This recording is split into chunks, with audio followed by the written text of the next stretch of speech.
All right. Gotta get a good silent run in here.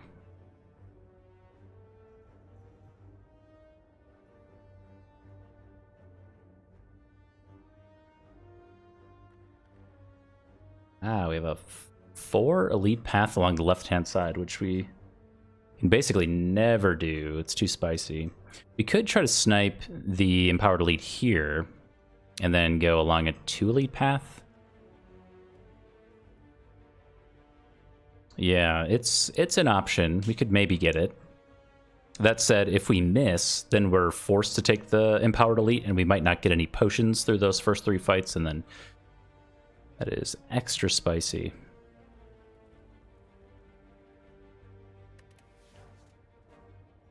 We give it a shot anyway. We get a guaranteed upgrade, maybe a potion. Sure. We'll try. This might be too risky, though. Snecko oil. Ugh. Guess we'll take a leg sweep. Now we're in an extra bad position if we happen to not see, or we happen to not snipe that flame elite. Like a flying knee here with the leg sweep.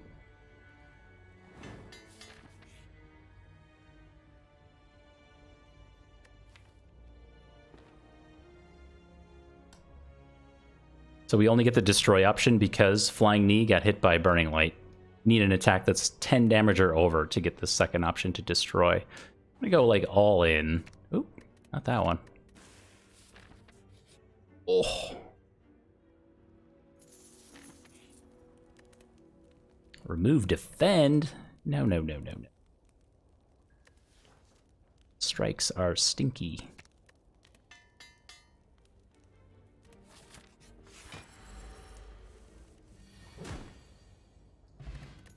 Bottle lightning in a wraith form? What is going on? Man. We don't kill like anything right now.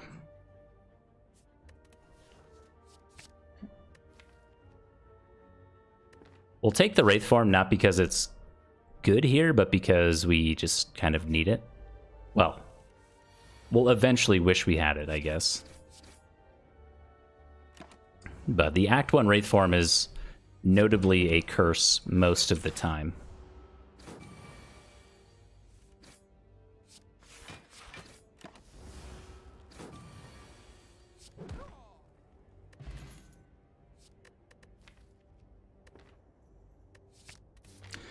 Noxious Fumes is technically a damage card. Okay, so here's the situation we were talking about earlier, when you would take a Sapphire Key. The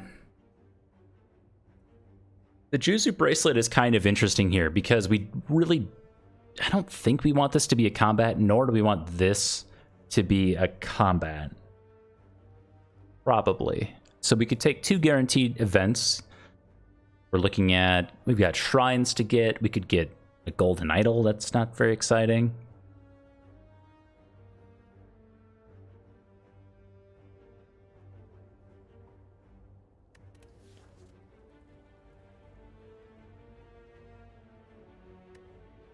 I guess we'll do it. I don't know. The issue is like there's very few. Oh no. There's very few.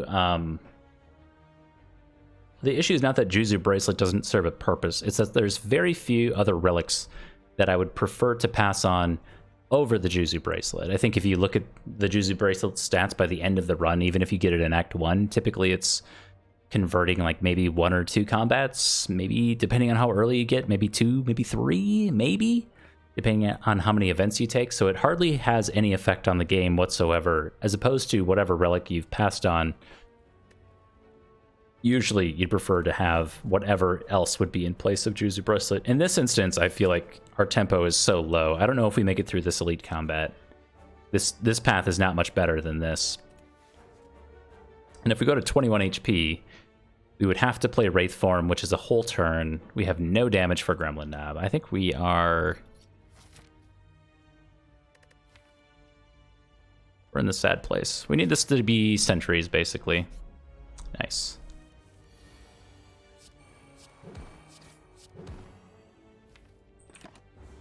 Okay.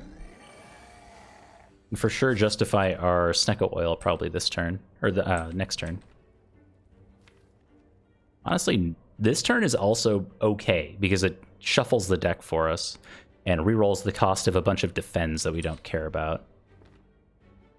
So, might just get to play Leg Sweep for cheap. Get this turn. So random. Okay, we'll take our 9 damage.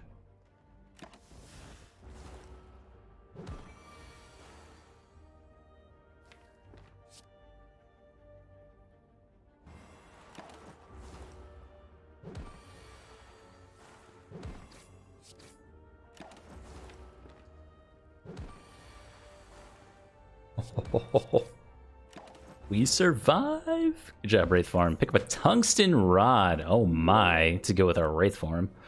That's a beautiful thing. And a chance at a Crippling Cloud, Caltrops, and die. Interesting. I think we take the Crippling Cloud. Now, we're 1 damage off from the magic number of 23 going into the Hexaghost fight, so perhaps we were meant to go 1 more turn against the Gremlin Knob there to get our HP just a little bit lower. I could see that maybe being a thing.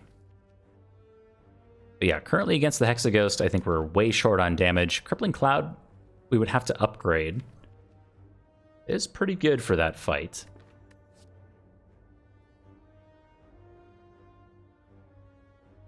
Head talk on how to survive Gremlin Knob is silent soon? You betcha. Coming to a YouTube channel near you. I'm gonna go Crippling Cloud.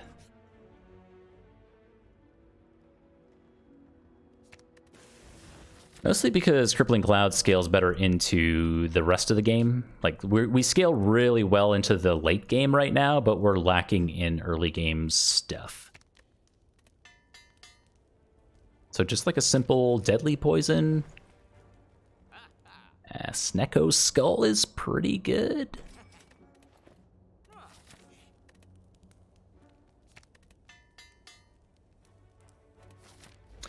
Well, we, oh. Woo. Dude, we're in there now. That's a lot of poison damage.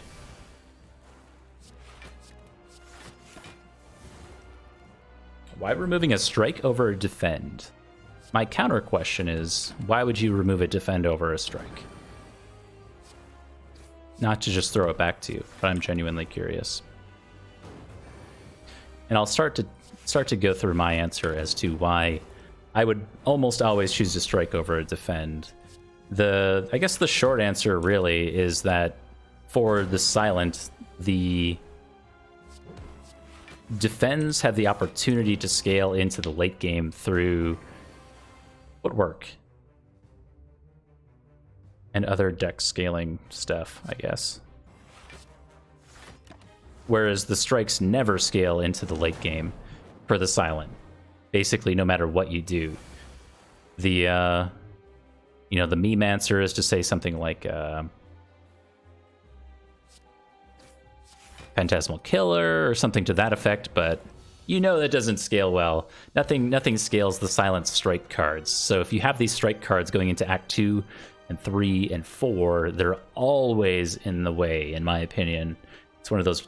I'm willing to say it's basically always in the way. If you happen to get all your strikes upgraded with like a Vajra and they do 10 base damage, maybe in a real hypothetical world you have a strike dummy, they do 13.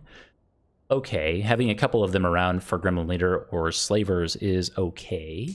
But yeah, we don't want these going into the rest of the game. Whereas if we get all our defense upgraded and we have a Footwork Plus in the deck, these are 11 block each. So the Silent has nice scaling abilities. If we pick up a Kunai, we can take a Blade Dance or a Cloak and Dagger to scale our decks that way, further allowing our defense to scale. Plus, the Silent is so good about doing passive damage. So we're applying poison and, not just in this instance. Usually that's how you're scaling with the Silent really easily and most efficiently.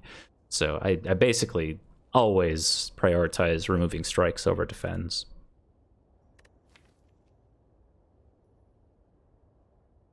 Oh, just for this instance, because we were lacking damage against the Hexaghost. Albeit true, I think we're good with. I mean, the Snecko Skull pickup was pretty awesome. Tungsten Rod into Snecko Skull, I think, made that I don't know, made it worth doing, I guess. I think the Velvet Choker. Usually you don't like the Velvet Choker on the Silent, but we don't have any, like, we're never playing 6 cards right now. At most, we would be playing 5 with the Neutralize, but we can just not take Cloak and Dagger and Blade Dance and probably be fine. And you can also still do Burst Catalyst, and Burst whatever if you want to. It's not terribly limiting there. I think I initially thought that Velvet Choker was a lot worse on the Silent than it actually is. It does limit some of the playstyles, but not nearly as many. Like, I don't know, you'd have to imagine what situation you were in at the end of Act 1 to where you're like, Velvet Choker, I don't know. Usually that's like Kunai Shuriken and a bunch of Cloak and Daggers. But we're not there. Okay. So priorities for us in this act, we're going against Champ. We need to get Wraith form upgraded, for sure. That basically solves most of the elite fights for us in Act 2.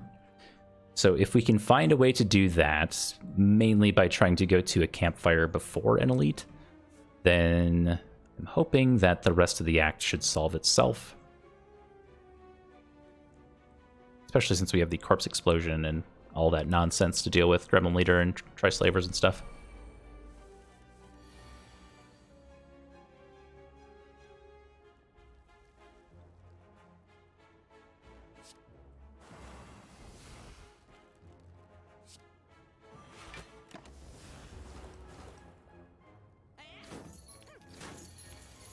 Used to only force Shivs.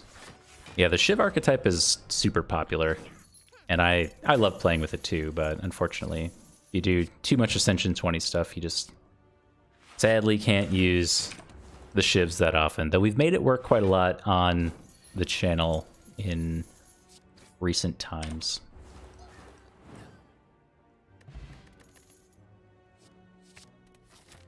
Piercing Whale is a no-brainer.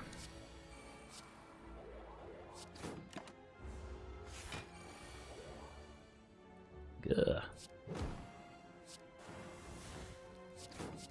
Wow. Dang, this shouldn't have been this bad of a turn.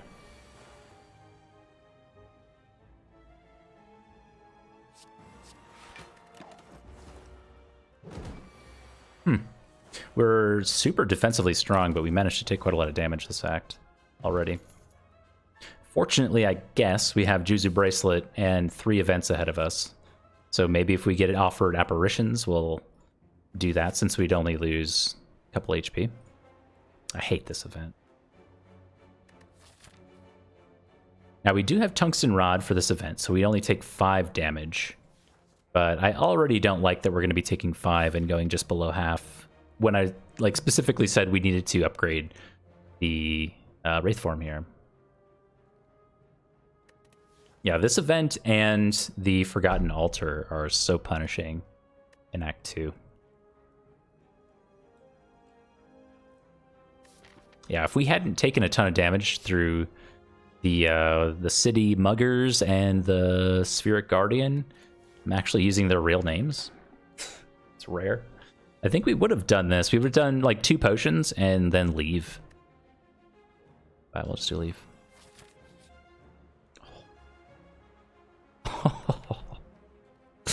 Stop.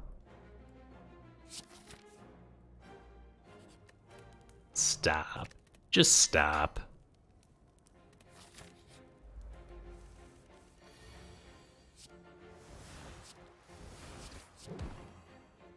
Now, we are missing a lot of damage. Well, kind of.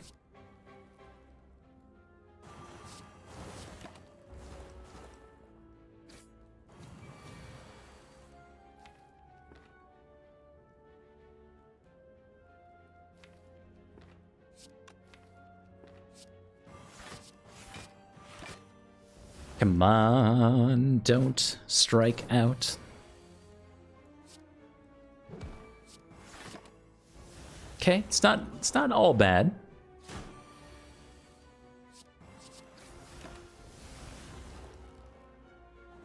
Yeah, Apparition's Tungsten Rod is the real MVP here. That means whenever we play Wraith Form or an Apparition, we actually can't take damage like this. Pick up a Blessing of the Forge and a Bouncing Flask plus with Snecko Skull. It's disgusting. Taori, no! Wait, do we even need the Tori with all this? Hey, Tubal, the runs have been pretty okay, I guess. We've stalled out on quite a few of them, to be honest. But this one's looking extra spicy.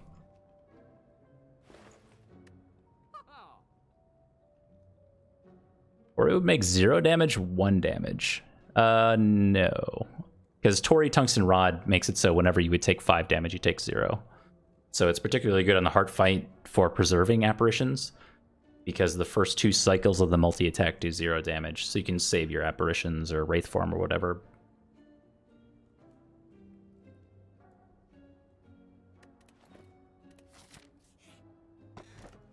Bronze Scale? Alright, we'll take a free Caltrops, I guess.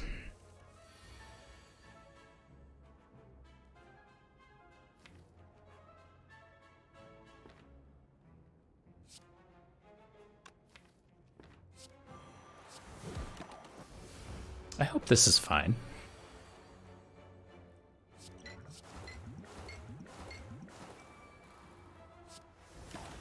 Now the real magic is if we can find a incense burner for even more nonsense.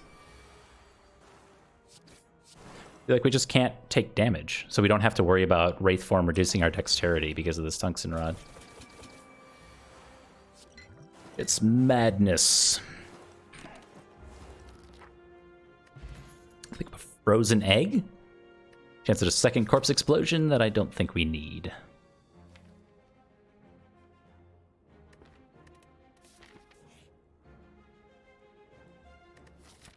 Incense burner? Oh, okay. 85 gold. So we'd have to go through like 7-ish floors. I don't know. Yeah. To earn that money back.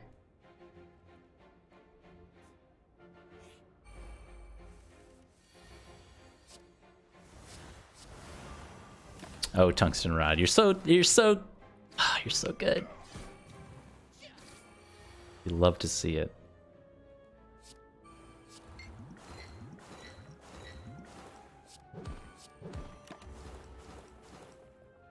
Look at wounds when he hits for 0? No, because you have to take unblocked attack damage for that to proc.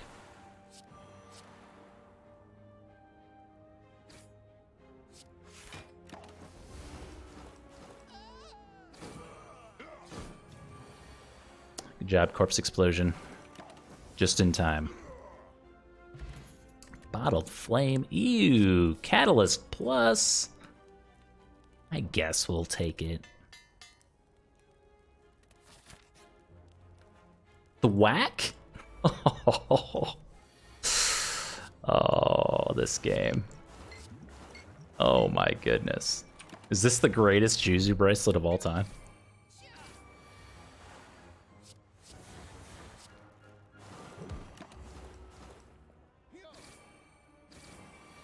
I know. How did I get Bouncing Flask Plus and Catalyst Plus? I don't know. That was super lucky.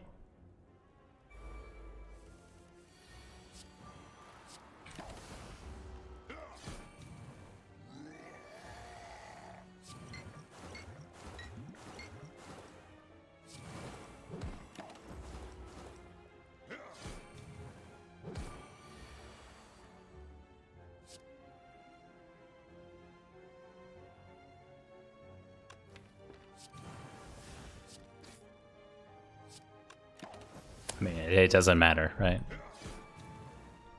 Let's continue taking 0 damage and be fine. Yeah. A classic 0 damage thwack. And a bottled tornado. This is all 3 bottles. This is not okay. Oh my god, footwork plus.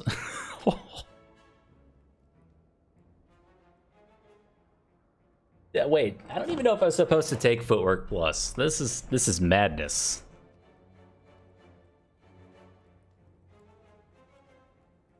Dude, what do you bottle here? Do you bottle footwork or do you bottle noxious fumes? I suppose noxious.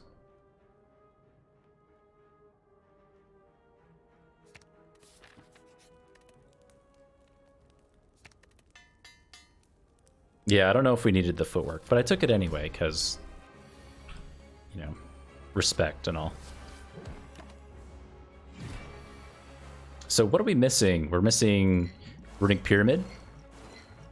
That's the snap pick right now. It's just straight Runic Pyramid.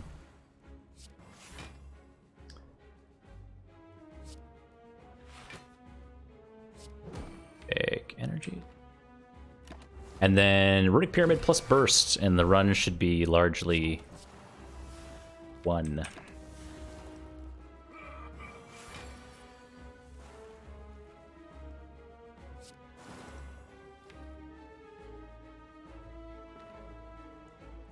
Next turn has me a little nervous, I guess. We can not draw that again. Maybe I was supposed to play it the first time we saw it.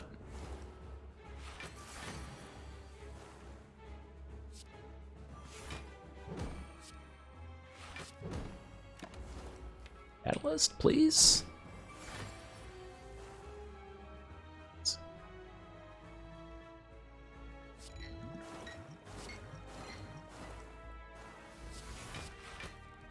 Take 0 damage. Thank you, Tungsten Rod.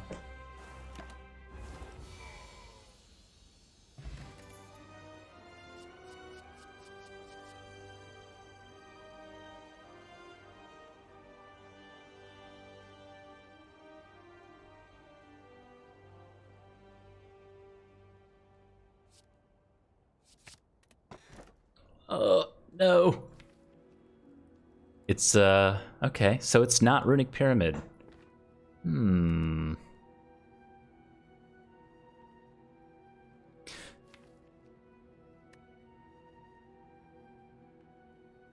That was a nail biter? Yeah.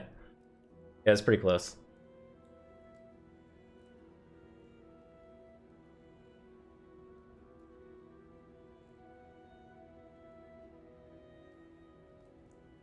So, I guess this is a situation where you could really think about 2 different relics. You could think about Runic Dome and you could think about Coffee Dripper. The reason being for Runic Dome is that it doesn't really matter what the enemy's doing. We're just playing like apparitions and wraith form and stuff. The Coffee Dripper, on the other hand, if we do have a bad fight, we don't have any passive healing. So we just have to make it through the rest of the run based on whatever we have in hand. A little spooky. We already have the bottled tornado, so we can't bottle a Well-Laid Plans. Well-Laid Plans now becomes probably the best card we could pick up. We're certainly not... Well, the run is not 1. 1 bad turn and we take all of our HP and damage, and it's just kind of over.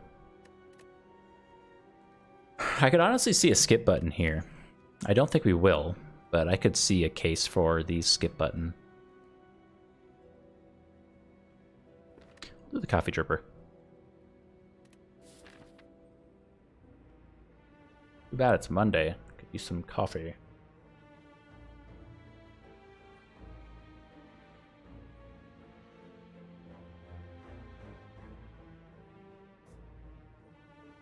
So I think we could probably deal with 3 combats into an elite. The issue is, like, if we go this path, which is actually pretty good, we get 4 elites this act, which you can probably take. But it's a matter of not taking a bunch of chip damage. Tungsten Rod should deal with that with the apparitions, assuming we can get them, which means that we love this shot because it's going to allow us to remove another strike, which is in the way of us drawing our apparitions and stuff. Try it out. Hey, Rude Girls. Welcome to a crazy run for you. There have been calls for cheating or playing the game on easy mode. Now, I can't believe it personally.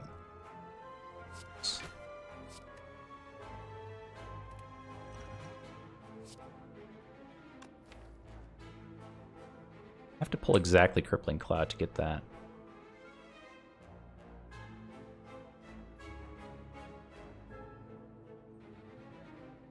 Oh, but if we get Crippling Cloud, it's so good.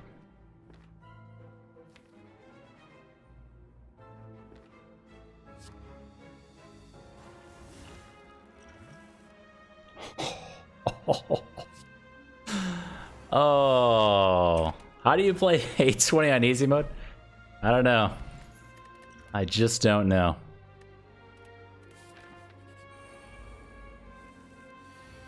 I just don't know. Sometimes it just happens, but in this instance, since you're maybe asking a genuine question, we have tungsten rods, so every time we would lose HP, lose one less. And to go with our tungsten rod, we have Wraith Form and 3 apparitions. So intangibility makes it so we only take 1 HP every time we're hit. Tungsten rod makes it so it's 0. And to top it all off, since we can't take damage with this stuff down, we have a Snecko Skull applying extra poison to go with almost the full poison kit. Noxious Fumes plus, Crippling Cloud, Corpse Explosion, Bouncing Flask, and Catalyst. So we are doing lots of poison, and we're not taking damage. Hopefully. The plan is not to take damage.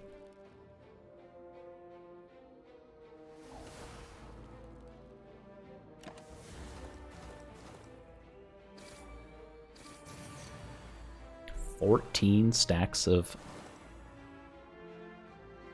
poison or intangibility. Yeah, I'm still rooting for the incense burner. Someday, maybe. This card says plus on it. It's a piercing whale. You want your first Silent Heart run? Grats! Sweet. Yeah, the Silent's my favorite character, so always happy to hear that somebody was able to kill the heart for the first time. No.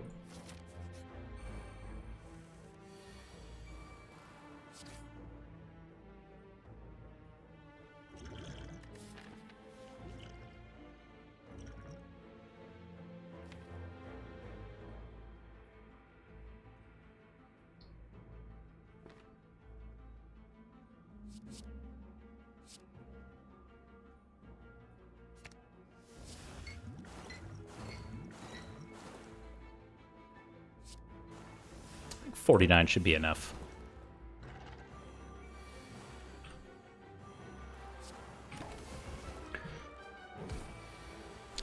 He says with a smug grin. Oops, I missed my neutralize.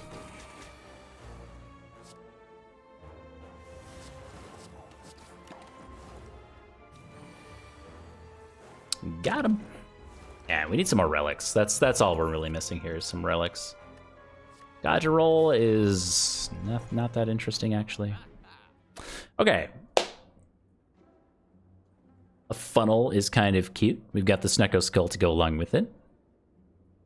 Funnel card remove could be all right. We could also take a Swift Potion over probably the upgrade potion. You think the Whetstone's interesting? I don't think the Whetstone hits anything. It hits our strike. Yeah, it only upgrades strike.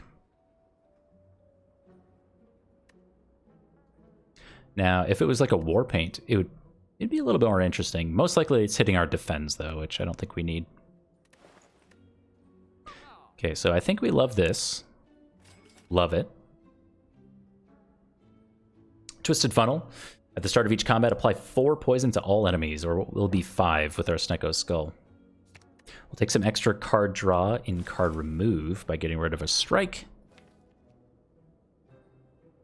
And our just-in-case plan, I think, is this Swift Potion.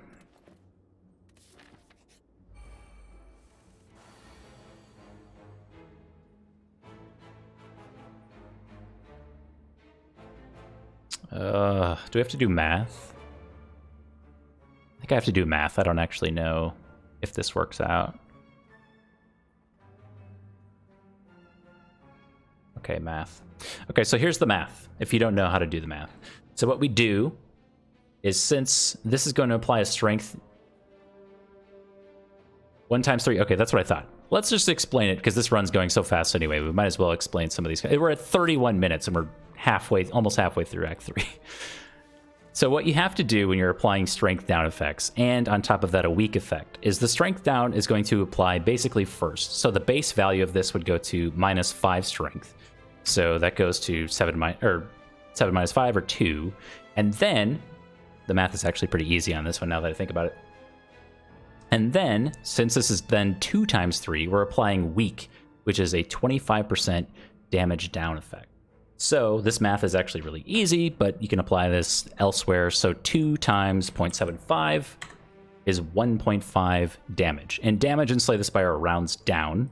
So this is going to go to 1 times 3. And since we have Tungsten Rod, it's going to be 0 times 3.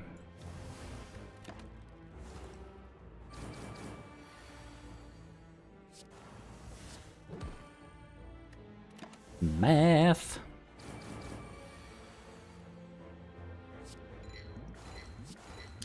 What a turn, what a turn, what a turn, what a turn, what a mighty fine turn.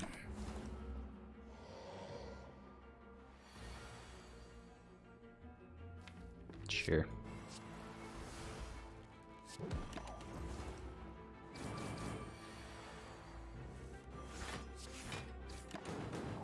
Got him. Reserved insect. Okay, game. Okay. Okay. Yeah, no big attack. I mean, we drew apparitions almost every turn. I wasn't too worried about it.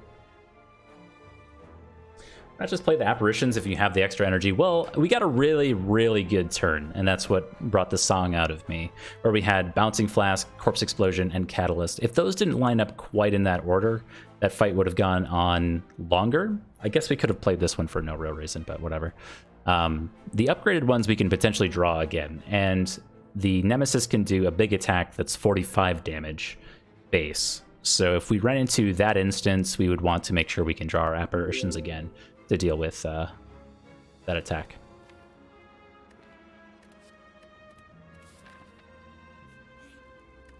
I think it's pretty safe to recall. Is there anything we want to upgrade? Maybe this apparition?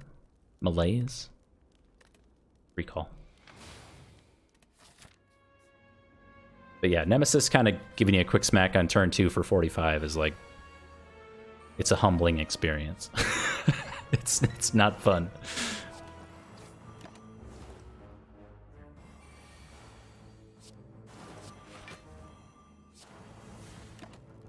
Oh, poison. Oh, poison.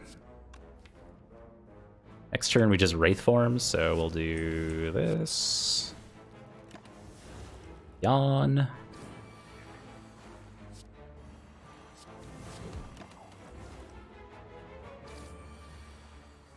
I love it, because we have no relics to set up. We can just smash E. Mummified Hand.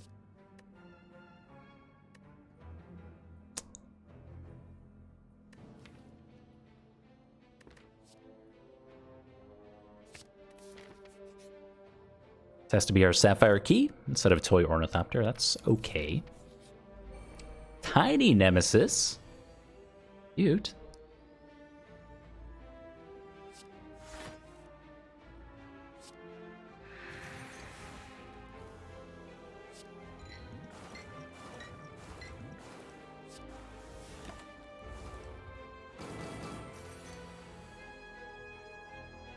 This is the 45 on turn 2 that we were just talking about. And this fight is probably over, so I'll just play that one too.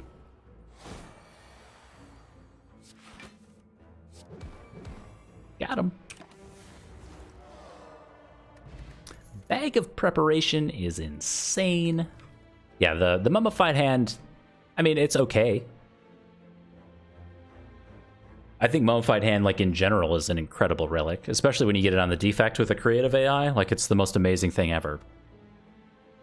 Love, love, love it. In this instance, it makes at least 3 cards free, because we have Noxious Fumes, Footwork, and eventually Wraith Form, so I actually like it here. Not that we're really trying to make that many things free since we're on 5 energy, but still kind of like it.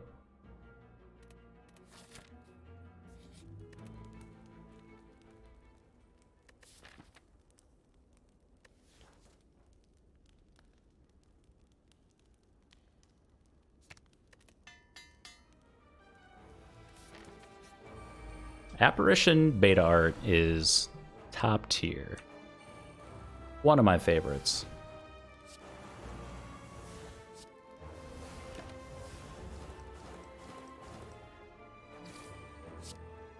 Yeah, for sure. Like in this, I agree. Like in this instance, yeah, it's not mind-blowing. Nobody's calling hacks because I pulled Mummified Hand there. So it's not that good.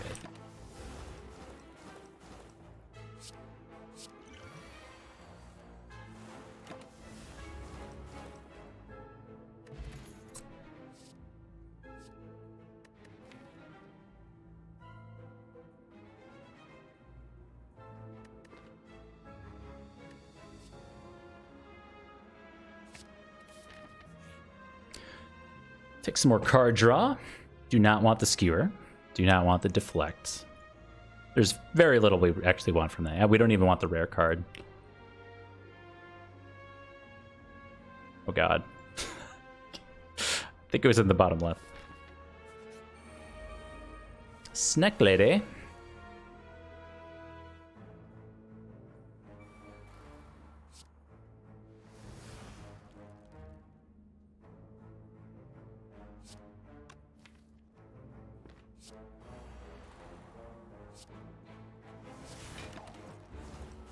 Okay, I think we can win over 5 turns here.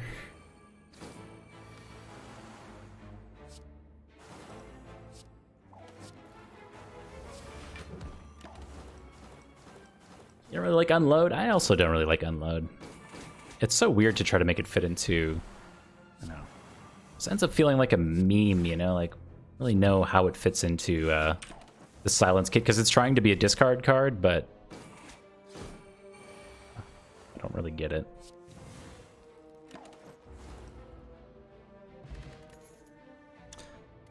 Ceasing Top doesn't really matter. Chance at an Adrenaline. A bit awkward with Velvet Choker, but I think we're still gonna take it. Well.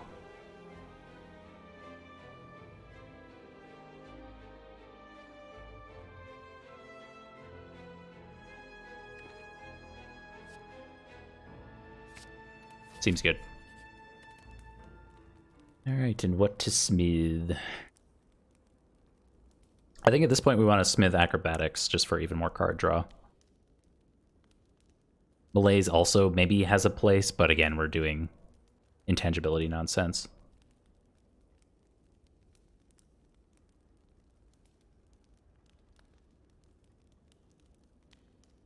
Ouch. Malaise? I don't think we need the Malaise. It's kind of nice for a Time Eater. Also on the Act 4 Elites. Also on the Bird with Arms.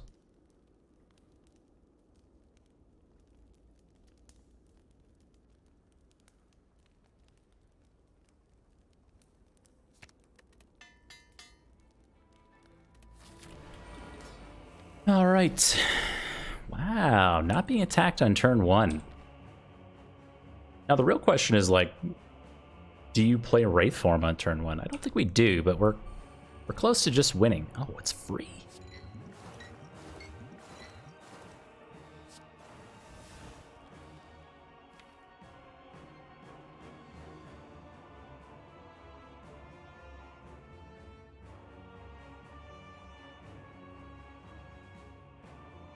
We don't have Burst. So if we pull Catalyst next turn, it gets kind of awkward.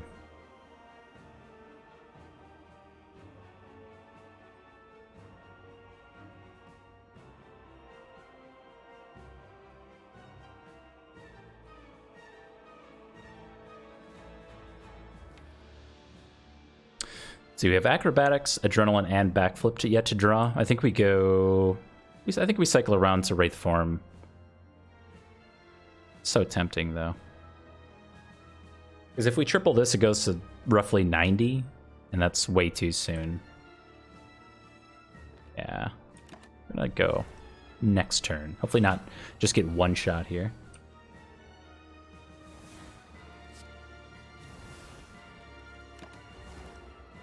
Almost. Almost got one shot.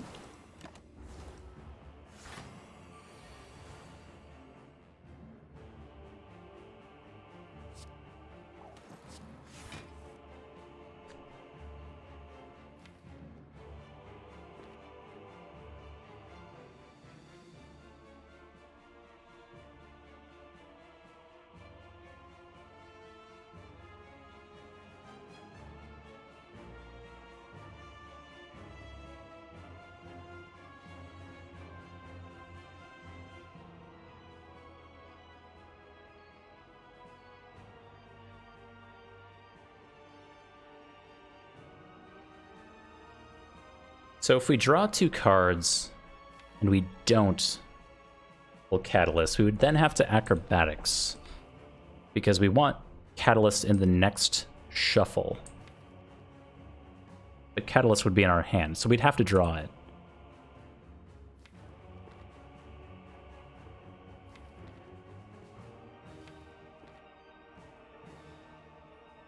Oh, next turn's so awkward because then we shuffle the deck with Catalyst in hand.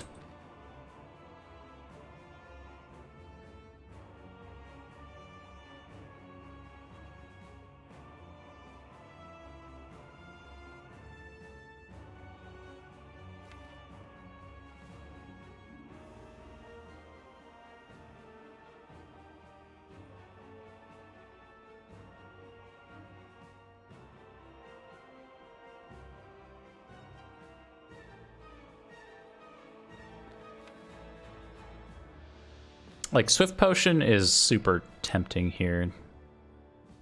Or we just kind of go long on this fight, and it's, I don't know. It gets a little awkward. I think we're gonna do this.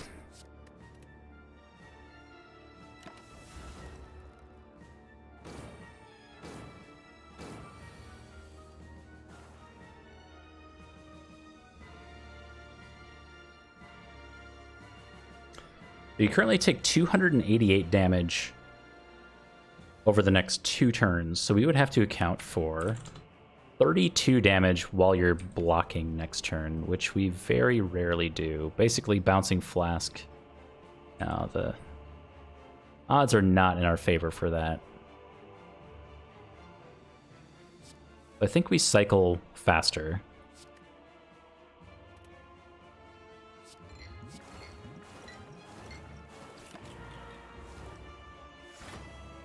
Okay, we actually have to block here.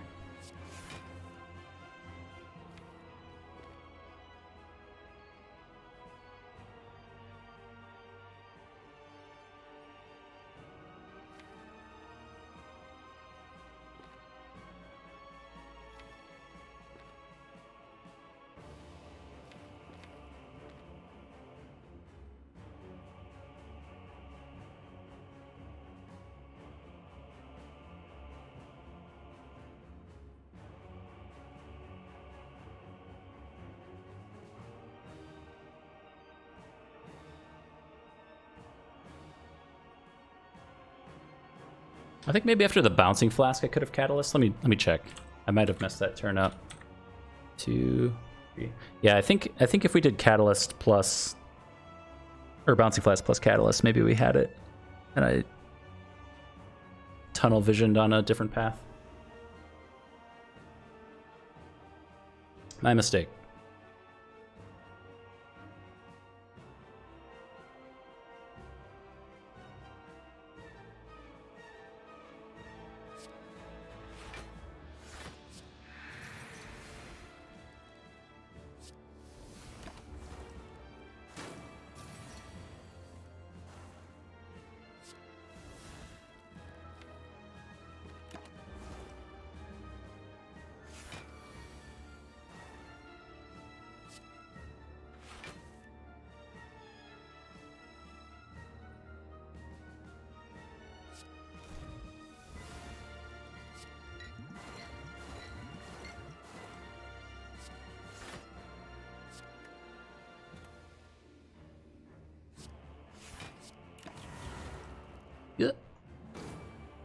Get a source of weak, or our wraith form now.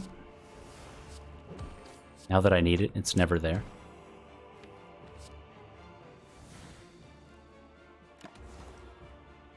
Hey, Flick. A good burb to you as well. Oh. Unless my stream deck is broken. That's alright, we ended up taking 2 damage.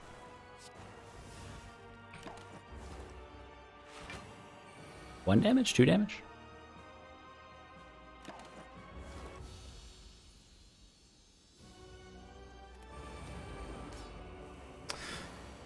All right.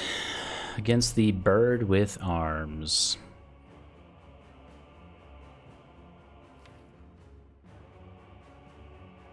So let's think about how we win this fight.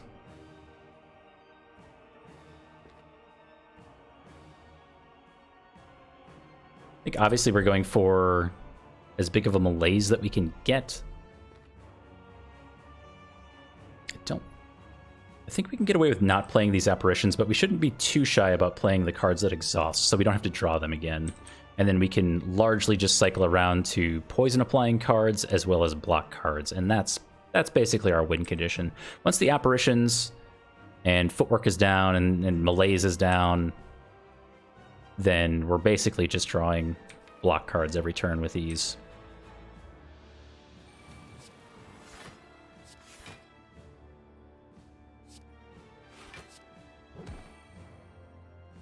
Good job, Twisted Funnel, by the way. Super good. Just casual 15 damage stacking on turn 1 with our bottled... By the way, the Twisted Funnel pickup with bottled noxious fumes, it's pretty good. It's pretty amazing.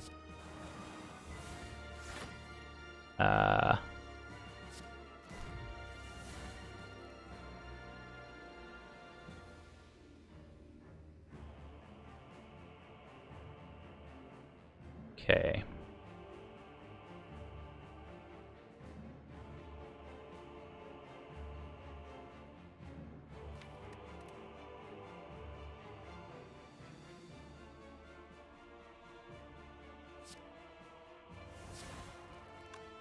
Know if we can afford this malaise here.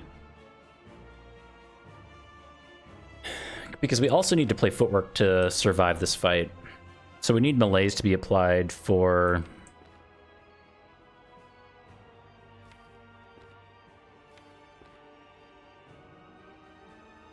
Yeah, we have to Corpse Explosion here too. Actually, just do this. Aw, good try, Choker.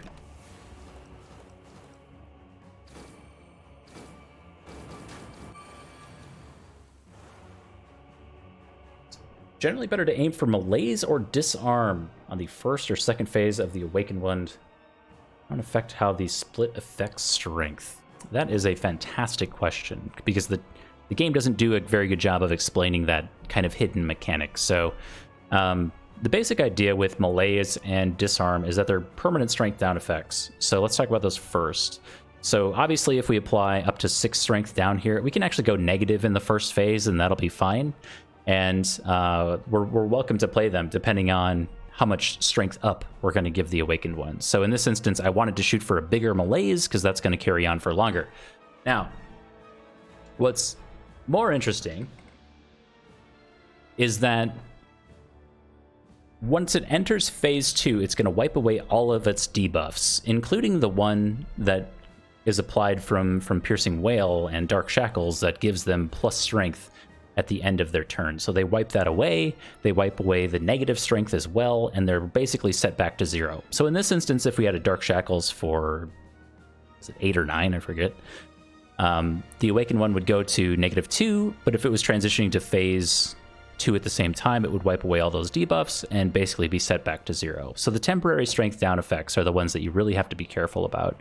Most likely you're playing the permanent ones in phase 1 to deal with phase 1 things. It's kind of a long-winded answer, but hopefully it made sense.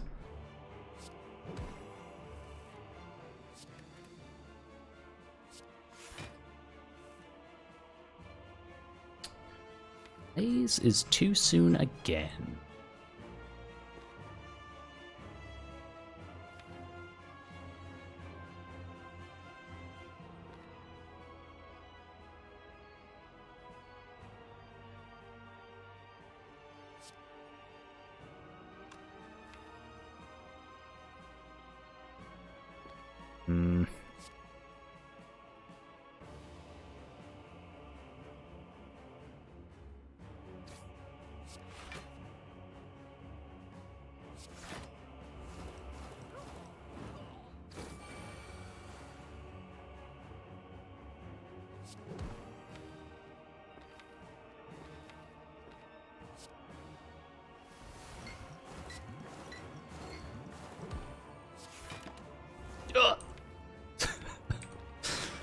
Sorry, unceasing tap. Okay, let's draw first.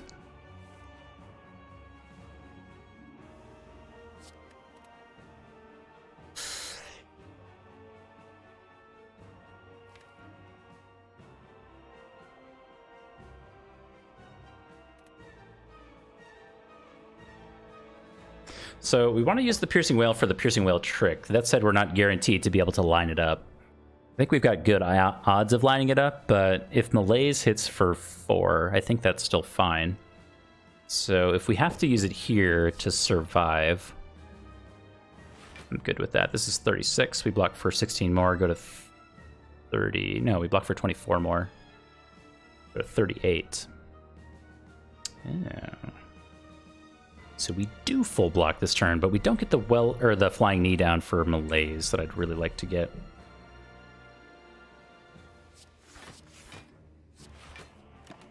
It's still fine.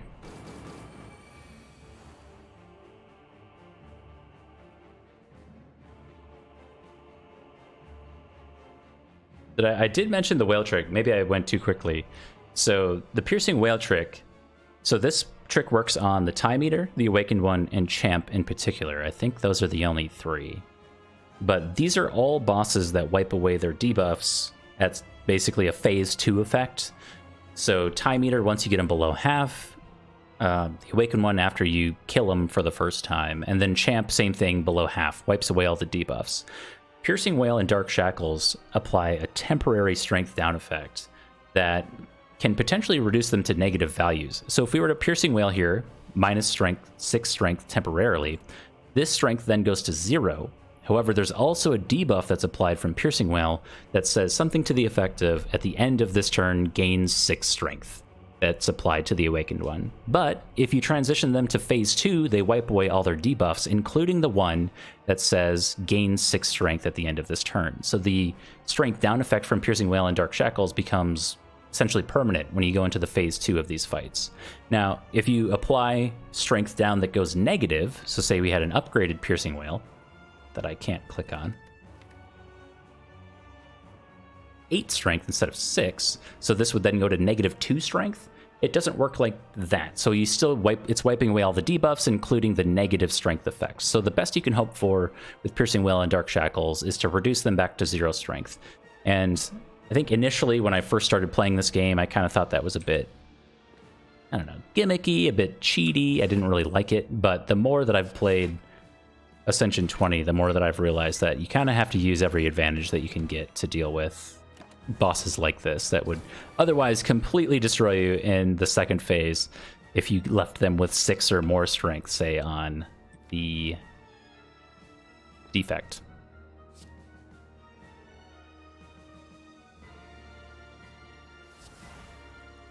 Yeah. That's just gonna have to be good enough. Ah, we did get the Piercing Wail. Dang it. We had like a 1 in 3 basically of pulling Piercing Wail. So I kind of wasted the Malaise there. I did not trust our odds of pulling Piercing Wail. Okay, we're still going to do it for the -2 permanent strength down, and we'll show this off in effect now. So the Awakened One has 2 strength. We'll apply Piercing Wail. Goes to -4, but there's also the Shackled buff, which you can kind of see in the middle of the screen. At the end of its turn, gains 6 strength.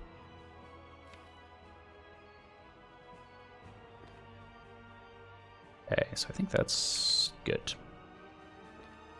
Yep. So what you'll see is they'll wipe away the poison, the strength down, and the shackled debuff as well, and it'll go back to 0.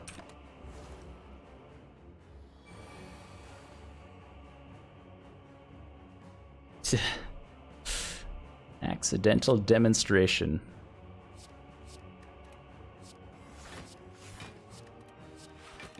I do what I can for the Flask gang.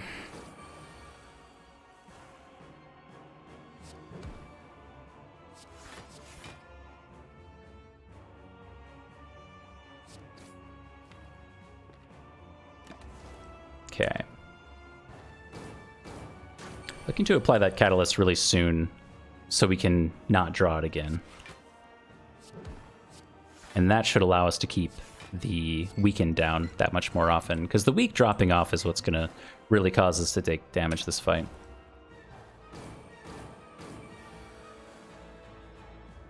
If that wasn't there, it would have been 4 instead of 0.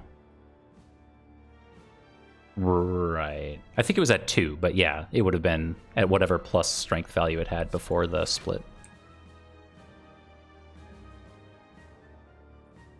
Okay, we're not going to shuffle the deck here because we want to have Backflip, Defend, and Survivor and Acrobatics in our draw pile, since next turn could be sad.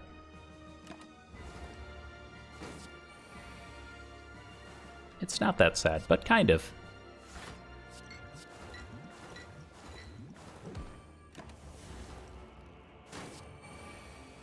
Phase 2 is being a little rude here.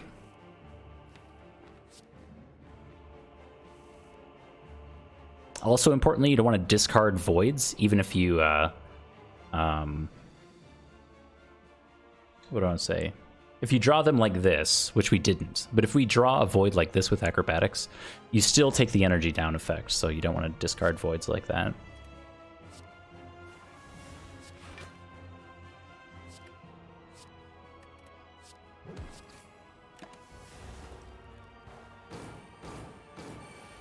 Got him! Spooky. Have a good evening, Funder. Two thump, and all that. We'll go on to Act 4.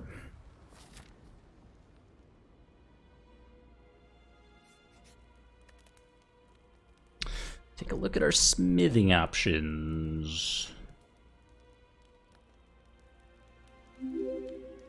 And damage Act 3 with the Coffee Dripper, right? Initially I was, slightly spooked by the Coffee Dripper, but it's turned out to be just fine.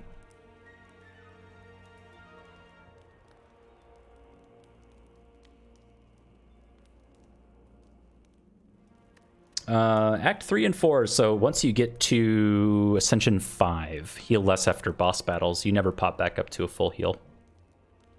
And we have, yeah. So, doesn't really happen anymore.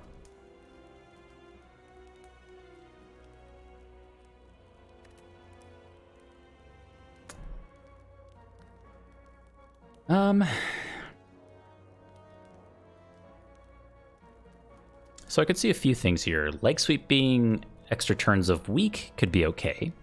Adrenaline as well could be pretty okay.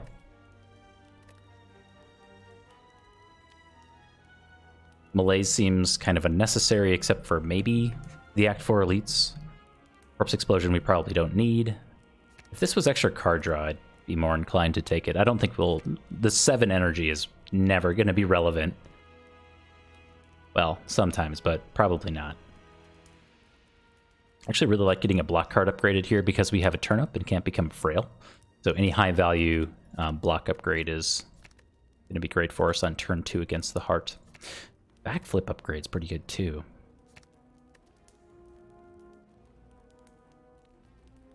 Let's do leg sweep.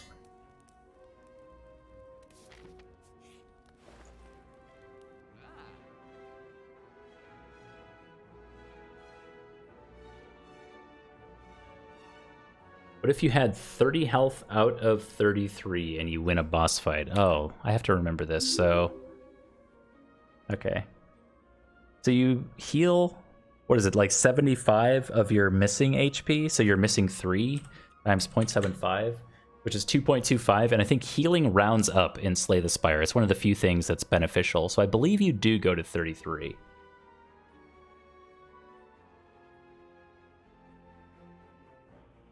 I'm pretty sure. Yeah, damage rounds down, healing rounds up. And there's one other thing that rounds up that's like beneficial that I don't know right now. Cute little cow pig thing. Nakabeko. Your first attack each combat deals 8 additional damage. It's pretty good. Pairs really well with like Barrage or Whirlwind or Sword Boomerang or any kind of attack that does a multi-hit. So we don't need a lot of that. I think we really like the Panic Button. Panic Button Plus is almost like an extra turn of intangibility in my mind. It's so much block that it blocks out most things. Now, turn 2 against the Act 4 elites, not quite, but gets us most of the way there. And with intangibility around, this is basically just an extra apparition in my mind. It's not quite, but I think it's close. I also really like this Liquid Memories, saving us from a bad turn against the Heart since we don't have a Well-Aid plans. If we see a Wraith form or apparition on turn 1 and then we're going to die on turn 2, we can Liquid Memories that back, giving us a few outs. Also, just a strike remove for effectively better card draw is also pretty good. Keep our Swift Potion around. We've been hanging on to this Liquid Bronze for so long, but we have... I say that I hate that the card under discard lights up like you're going to buy it. See that? I'm going to call that a bug. I don't like that. I think the UI in Slay the Spire is excellent, but this is one thing that freaks me out. I don't want Sneaky Strike. Anyway, we've been hanging on to that Liquid Bronze just for the Heart fight for so long, but we're going to say goodbye. We're going to let the Bronze Fairy go free. Oh, it could be gold. Yes, it could be gold that rounds up. That sounds correct.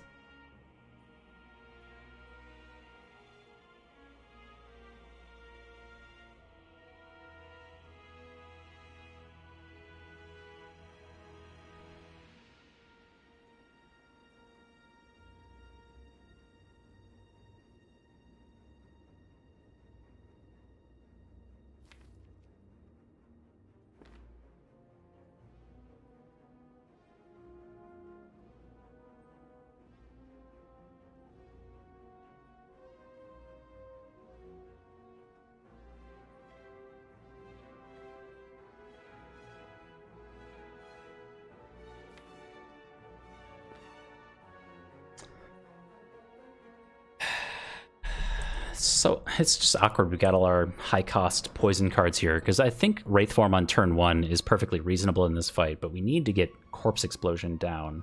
So we can do both. We could also just hope that Wraith Form hits something really nice. We could do Noxious Fumes and then Wraith Form to try to get our poison cards to be free.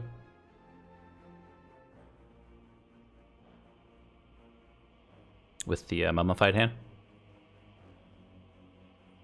Yeah, I've suggested that in the past, Phoenix, that you should be able to sell potions for like a quarter of their value or something like that. And I've often asked people, like, you know, what would be a fair percentage for you to be able to sell a potion back to the merchant? Because so often you're off by like a really cool card combo that you want to buy by a very small margin, or maybe you want to trade up a potion for a better one. It would be a neat mechanic. I don't know how easy it would be to balance, but I like the idea. You are useless. You are also useless. No!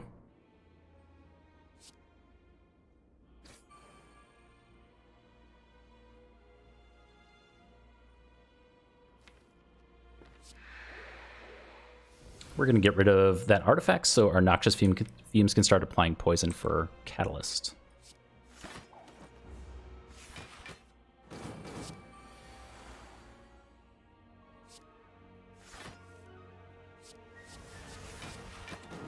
That is fine, I guess.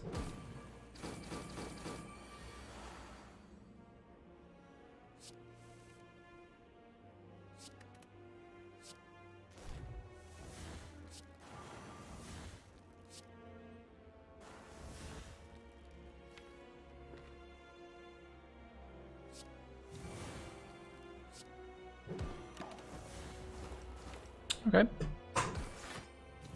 Corpse explosion? That would be incredible. Oh, you love to see it.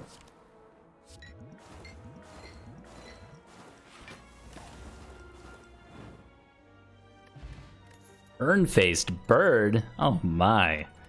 Just that little extra touch of healing. Go off into the hard fight here. Feeling pretty good.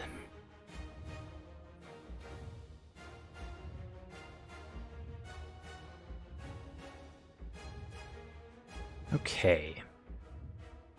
So unfortunately we got Piercing Wail on turn 1, but only 1 apparition, so we have tons of intangibility going around. Let's start with a draw. That is a bad draw.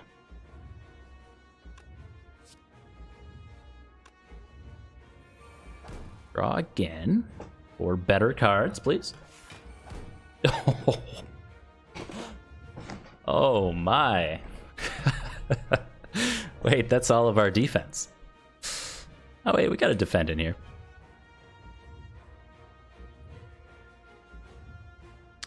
Okay, well this is why we took Liquid Memories. We've got Liquid Memories for both Piercing Wail and Apparition. We just need to apply Poison and then Catalyst and hide behind our spooky ghost form. That's it. That's the win condition.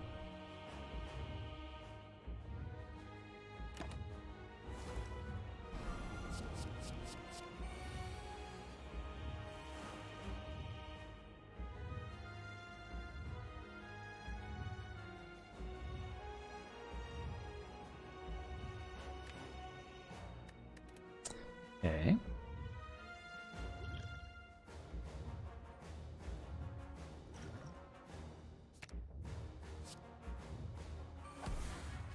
So if we Crippling Cloud,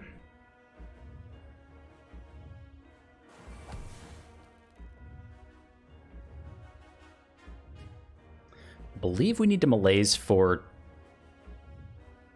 2 to take no damage next turn. Well, we have Tungsten Rod. We could actually like malaise for 1, I think. So we'll do 2.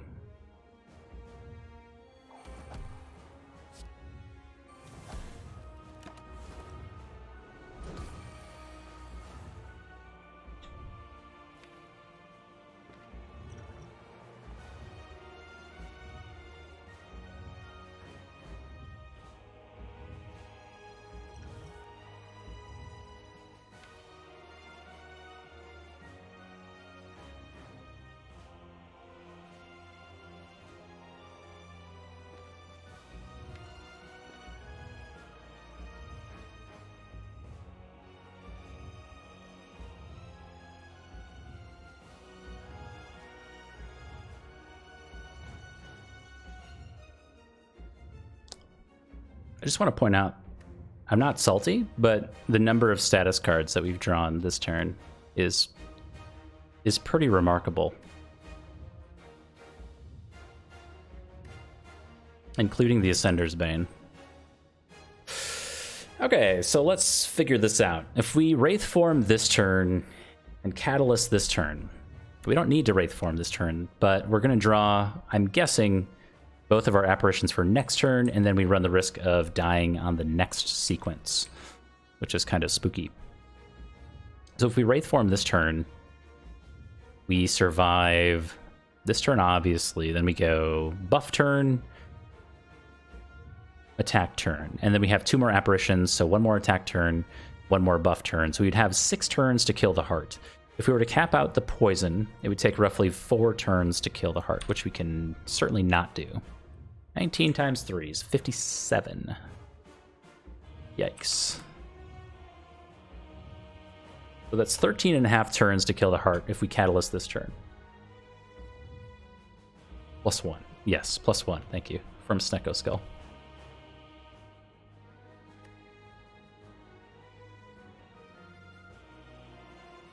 I believe with the adrenaline coming around and the amount of card draw we have, if we can just get to next turn, Bouncing Flask, Corpse Explosion, that should be fine. So I don't think we need to play this. I don't think we need to play this Wraith form, but so let's say next turn we have a 5-card draw plus Adrenaline, plus 2 cards. So at best, this is our next turn. That's the buff turn. We could potentially play 2 Apparitions, so we survive for 1 more attack turn. And then we would have to cycle back around to Wraith form to survive the following attack. Maybe, because we have 3 Dexterity already.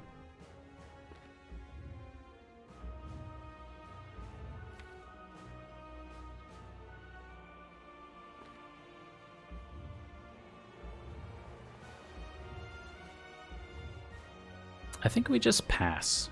We take 2 from burn. Or 1, because of Tungsten Rod. That said, we have Bronze Scales again. Probably the riskiest thing about this run is not playing the Wraith form here. It's just like, I don't know when we're going to get Catalyst again.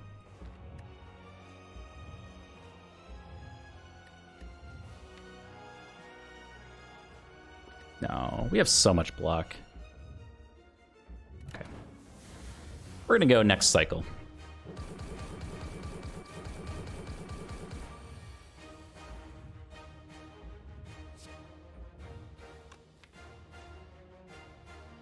We can guarantee the Apparition draw for next turn if we want to. Seems pretty good.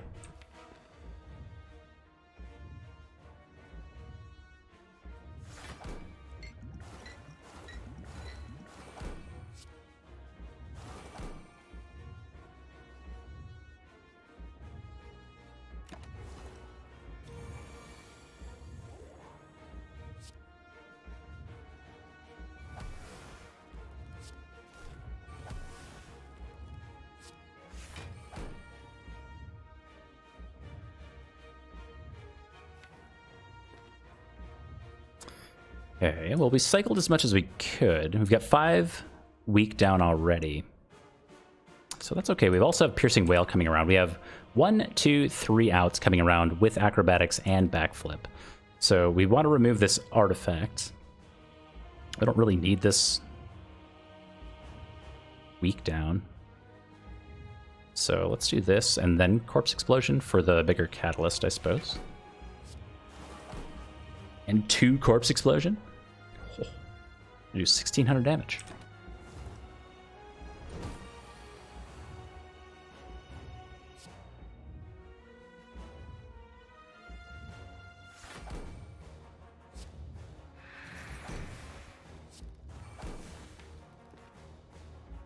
Okay.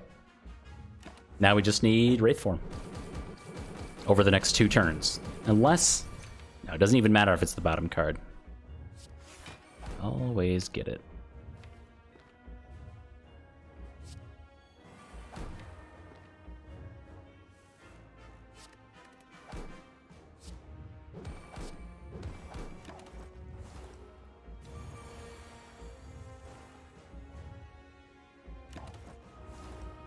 Oh, good job, Tungsten Rod.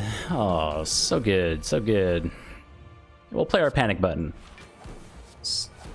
You know, why not? GG. Buck 14, and we threw some lessons in there on the Bird with Arms fight. That was a good 5+ minutes, I think, talking about the Piercing Wail strength down effect and things like that. So all in all, that one was super good.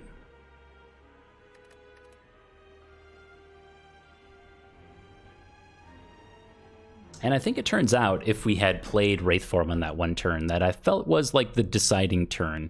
It ended up not being the deciding turn because it all worked out, but yeah, if Wraithform was hiding on the bottom of the deck there, that could have been a different cycle through the heart the next time around. So yeah, I'm glad you guys enjoyed it. That one was about as easy as it gets. I mean, if we had picked up a Runic Pyramid instead of the Coffee Dripper, it would have been just that much easier, honestly. Or a Well-Laid Plans. Like, that was about as easy as it gets. But oftentimes, I think what comes with experience and what's really important to keep in mind in Slay the Spire is oftentimes on Ascension 20, it's if you can put it together, it's best to do one thing really well as opposed to a lot of things kind of well.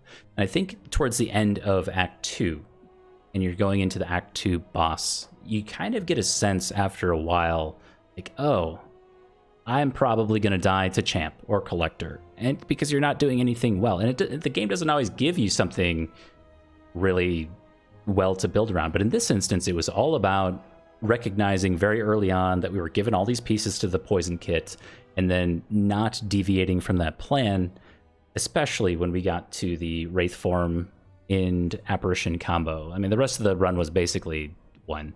We got Wraith form on floor 7, which was... It's always scary to take Wraith form on floor 7 because you're not planning on playing it. So you're injecting a curse into your deck. So you have to keep things like your current deck size into account when you're doing that, because you have Ascender's Bane plus a Wraith form now that you're usually not playing. But yeah, that was about as autopilot as it gets for the Silent from there on out. Tungsten Rod was just remarkable with the intangibility and Wraith form. Just never take damage. You kind of have to think about that run too. If we didn't have Tungsten Rod, we basically, I think we took 0 damage through all of Act 3 until the bosses, where we took 10 total. Mostly because we were able to play Apparitions and or Wraith form and not have to worry about all this different bits of chip damage coming in here and there. We were able to play Wraith form very early on because we didn't have to block out with defense and worry about our dexterity and stuff. So, and that went really well. That went really, really well.